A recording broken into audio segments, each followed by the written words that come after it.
Olá, você pode falar seu nome, sua idade e a cidade onde você mora. Tá, o meu nome é Júlia, eu tenho 19 anos, eu sou do 4º TI e eu moro aqui em Camaçari, no centro. Camaçari. Meu nome é Lineker, com 17 anos, moro na Bomba, em Camaçari. Meu nome é Lara, sou do 4º ano e eu moro no Camaçari de Dentro. Na sua opinião, o que é que você entende por mobilidade urbana? É o direito do cidadão de ir e vir por meio dos órgãos públicos, então é o transporte público e a viabilidade para isso acontecer, que são as ruas no caso. Acho que mobilidade urbana está muito ligado à autonomia de cada um poder se locomover, independente do meio que seja usado. Tipo, pode ser por conta própria, andando, pode ser através de transportes públicos que tenham na cidade, ou por conta dos seus carros próprios, motos, afim. Eu acho que é isso que eu entendo como mobilidade urbana. Eu entendo que é a mobilidade entre pessoas na cidade, né? Eles se movimentam para ir de um lugar para o outro, de se deslocar, tanto de carro, andando, de ônibus, enfim, qualquer meio de transporte. Eu entendo que mobilidade urbana é, de certa forma, uma forma de monopólio. E que, tendenciosamente, ela deixará a desejar na maioria esmagadora dos casos, principalmente no Brasil. Boa pergunta. Mobilidade urbana é o direito de ir e vir, né? Pelo que eu sei, mobilidade urbana tem a ver com o deslocamento de outras pessoas pela cidade, ou seja, transportes públicos e como o Estado pode oferecer o transporte público para eles. Né? Quanto tempo, mais ou menos, Lara, você gasta para se deslocar da sua casa para o trabalho, para a escola ou para o médico? Eu venho com o transporte da escola, então eu levo mais ou menos 25 minutos para chegar aqui, porque eu moro um pouco longe. Mas se eu fosse vir de ônibus ou qualquer coisa, eu ia... Ai, não pode cortar, que eu ia falar não ia vir. Pronto. Não tem problema. Então, isso que você está falando de não vir para a escola caso você não tivesse a van do IFBA, já casa com a nossa próxima pergunta, que é: o transporte público é bem servido no seu bairro? Não é nenhum no bairro da cidade também, né? Simplesmente não temos. Não tem. Ok. Não. Quais são as dificuldades? Horário que não bate, os ônibus são uma merda de qualidade, atrasa. Inexistente. Camaçari. Então, não dá pra achar que é algo ruim. Tipo, eu não posso reclamar, porque se eu reclamar e não ter, eu não vou ter mais como me deslocar pra casa. Porque, querendo ou não, sendo ruim ou não, é o único meio que eu tenho pra sair de casa. E se tivesse mais oportunidade tipo, de transporte público como ônibus, eu realmente iria me preocupar, mas é como questão de necessidade mesmo. Totalmente válido. Porque primeiro que ele é uma iniciativa de pessoas para justamente resolver os problemas do transporte público. E que por ele ser de uma iniciativa privada, que para ela se sustentar, ela tem que prestar um bom serviço, o que não é o caso da pública. O bom serviço é basicamente quem é que dá mais propina, parece? Quem é que consegue captar mais rota. Aí o da iniciativa privada termina tendo mais carros, melhor qualidade. Você até consegue pagar com Pix, que é uma coisa que eu já tô com barba na cara, eu nunca vi chegar nos ônibus. O Pix foi criado há uns 3 anos, sei lá. E o principal é que você tem horários que meio que você tem carros por mais... Você tem uma quantidade maior de carros e que eles fazem trajeto que... Dos que eu já peguei, eles meio que condizem mais com para onde as pessoas mais costumam ir. Assim, enquanto não tem ônibus, serve para ajudar. Tanto que a STT aqui em Camaçari, ela ignora a existência do transporte clandestino, que seriam os ligeirinhos e tal. O problema é que não tem segurança em relação aos ligeirinhos, né? Então a gente fica à mercê. Mas enquanto o transporte público é inexistente, a gente sobrevive com o que tem. Eu não concordo com a existência do transporte clandestino aqui em Camaçari, mas ultimamente é a única opção que tem tido para os moradores da cidade. Porque, por exemplo, a gente agora não tá sentindo tanta falta que a gente tá tendo a van. Mas para quem não tem a van para vir para a escola ou para quem vai trabalhar, por exemplo, fica extremamente dependente do próprio transporte clandestino, que é o nosso famoso ligeirinho. Tanto que quando eu tive uma conversa com o secretário de transporte de Camaçari, do SPT, que é o querido Helder, ele falou que, tipo assim, não tinha como simplesmente tirar os ligeirinhos de ação, e eu concordo. Porque a gente já não tem nada, que é o transporte público. E aí simplesmente vai lá, vira e tira o ligeirinho, que é a única coisa que tem salvado a gente. Aí você simplesmente tira a própria autonomia do cidadão na sua cidade e se locomover. Então a gente fica sem amparo nenhum. Então assim, não concordo, mas tem sido a única opção que a gente tem nesse momento. Na sua opinião, quanto tempo mais ou menos assim você gasta para se deslocar da sua casa até a escola ou para o médico?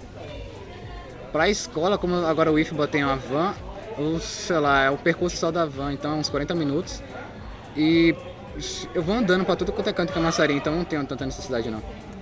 Eu acho que é mais ou menos entre 30 e 40 minutos. Assim, quando eu pego Uber Moto, que não tem ônibus, é uns 25 minutos.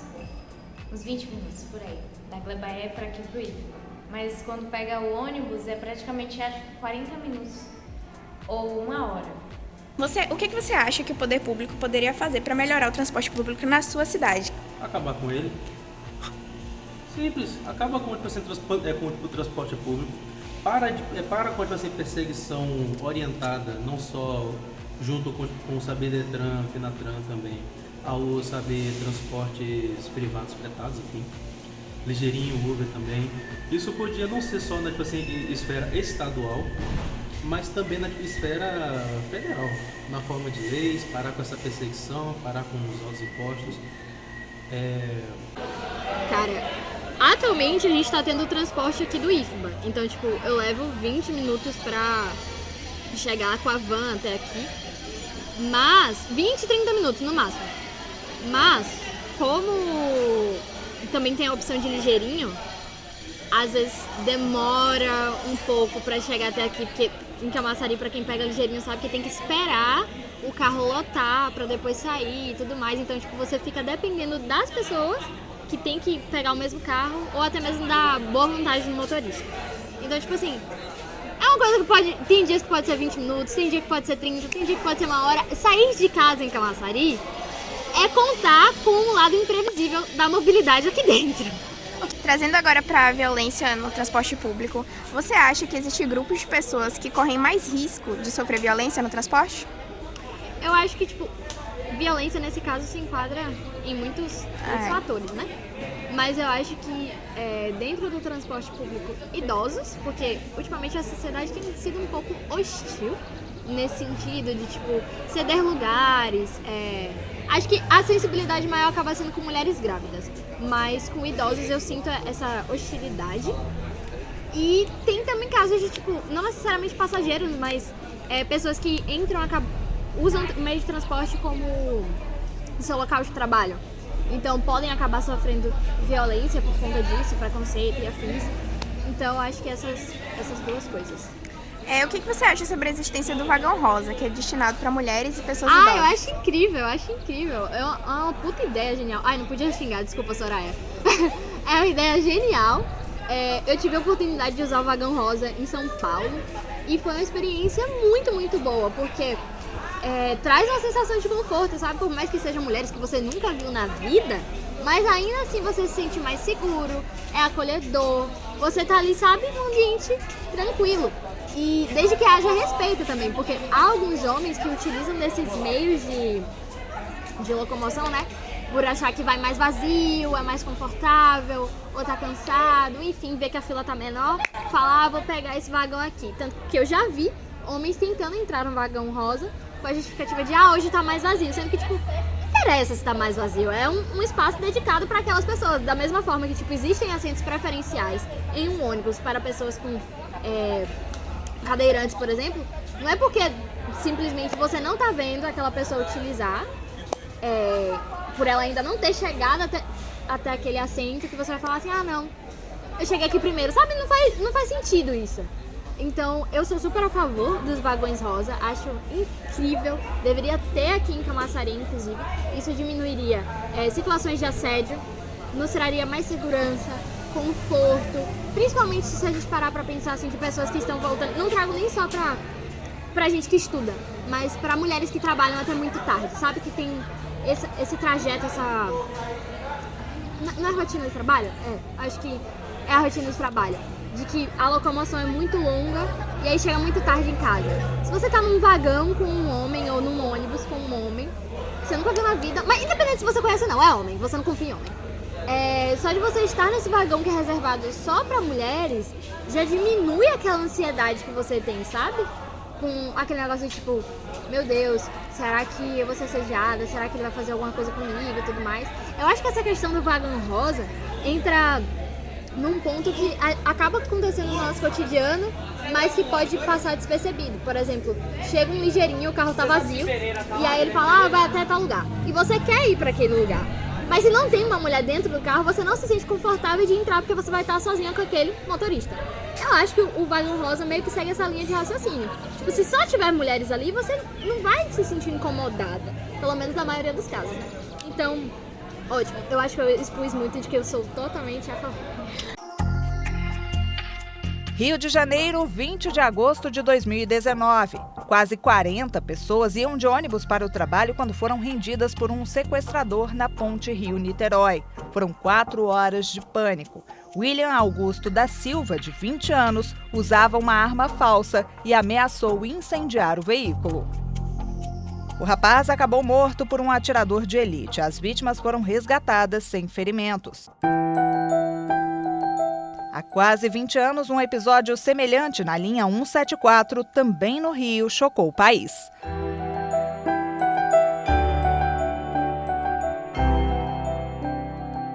Durante as 5 horas, passageiros foram feitos reféns. Sandro Barbosa do Nascimento, sobrevivente da chacina da Candelária, manteve mais de 10 pessoas na mira de um revólver.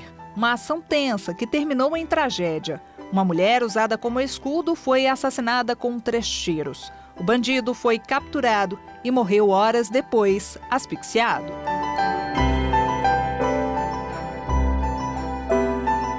Cenas assim são difíceis de esquecer. Acabam sendo lembradas por quem mais teme ser vítima de criminosos enquanto usa o transporte público.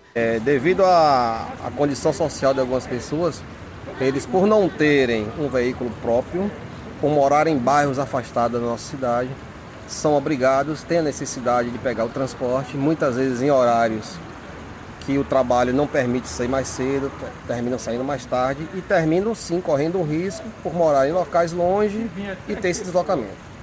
Casos assim não são isolados. No Distrito Federal, mais de 700 roubos em transportes coletivos foram registrados no primeiro semestre do ano. O número é menor que o computado no mesmo período de 2018. Mas quase se aproxima, por exemplo, dos 1.000 assaltos a ônibus que ocorrem anualmente em Maceió, uma das cidades mais violentas do país. E você já sofreu ou conheceu alguém que sofreu violência durante o uso do transporte público? Eu nunca sofri, mas conheci sim. Já tive pessoas, amigos meus, que foram assaltados.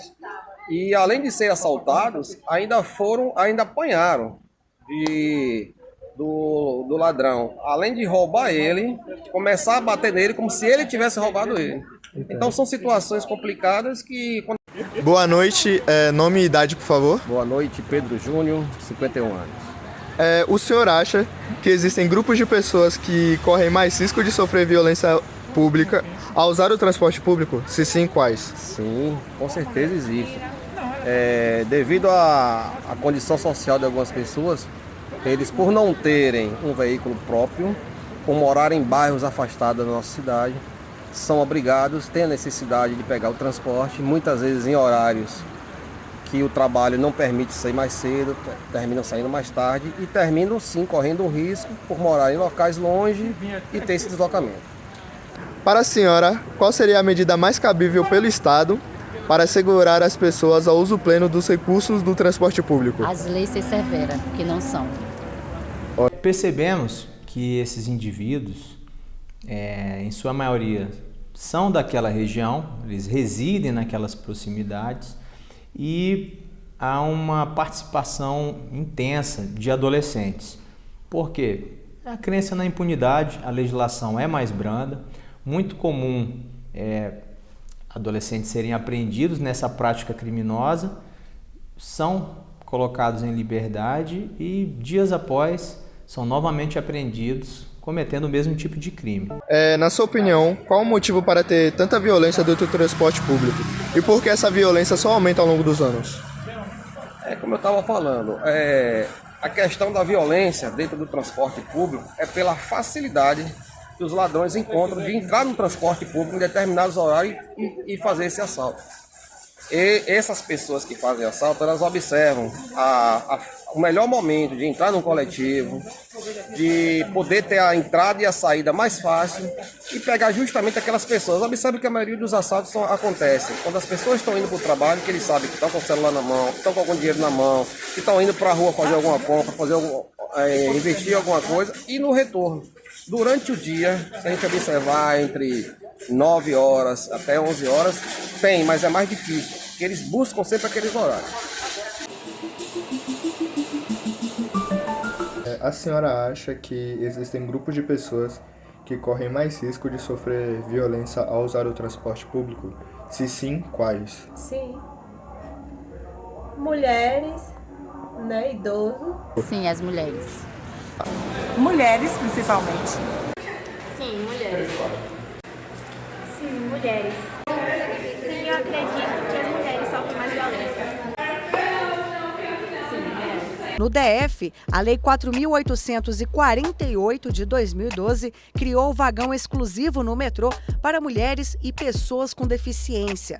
Na prática, o funcionamento só se deu 3 anos depois. O que a senhora acha sobre o vagão rosa, que é destinado a mulheres e pessoas com deficiência? É bom, né? Mas tem que ter uma segurança melhor. Porque mesmo assim, tem homens que entram e não querem sair.